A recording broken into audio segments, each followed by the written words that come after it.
শুভ সকাল বন্ধুরা, দেখতেই পাচ্ছ আমি সকাল সকাল উঠে গেছি। তো আমার প্রেগনেন্সির 5 মান্থসের প্রথম ব্লগে তোমাদের সবাইকে অনেক স্বাগত জানাই। সকাল সকাল উঠে আমি ঘরটা ঝাড় দিয়ে নিয়ে ব্লগটা শুরু করলাম। তো এখন অনেক কাজ বাকি, দেখতেই পাচ্ছ কত এখানে বাসন কোসন আছে, এগুলো আমাকে সব ধুতে হবে। আর সকাল এখন 6:30 বাজে।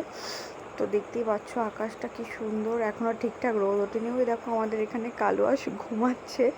তো আমি বাসনগুলো বাইরে রেখে ঘরটা মুছতে চলে আসলাম।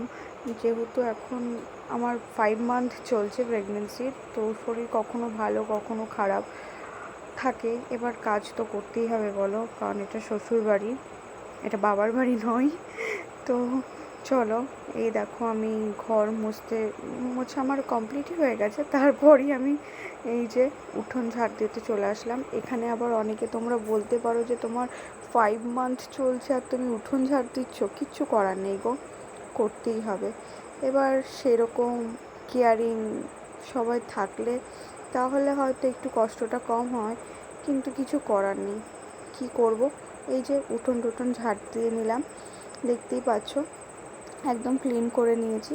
সকালবেলা আমার হাত থেকে এই কাপটা পড়ে দেখো কি অবস্থা, ডান্ডিটা ভেঙে গেছে। নতুন কাপ, কি হবে, কিচ্ছু করার নেই। এই যে দেখো আমাদের বাড়ির সামনে অনেক মাঠ আছে, ওখানে 3টে দেখো পুচকে পুচকে ছাগলের বাচ্চা। আর দেখতে পাচ্ছ কত বাসন, এগুলো সব বসে বসে মাজবো। কি ভাবছো তুড়ি মেরে হয়ে গেল? তুড়ি মেরে হয়ে যায়নি, এখানে বসে বসে মাজা, পেটে যন্ত্রণা শুরু হয়ে গেছিলো রীতিমতো আমার এই বাসনগুলো মাজতে গিয়ে। তারপর সকাল থেকে কিচ্ছু খাইনি, সকালে শুধু থাইরয়েডের ওষুধটা খেয়েছিলাম। তাই সকাল সকাল কাজটা সেরে নিয়ে আমি ছাতু খেতে বসে গেছি। এবার কি বলো তো, কিছু একটা না খেলে না খুব পেটটা কনকন করে সকাল সকাল। তাই আমি সকাল সকাল ছাতু খেয়ে নিলাম। আর আজকে দুপুরে জানো তো ভীষণ বৃষ্টি হচ্ছিলো আমাদের এদিকে। তো এই বৃষ্টি চলাকালীন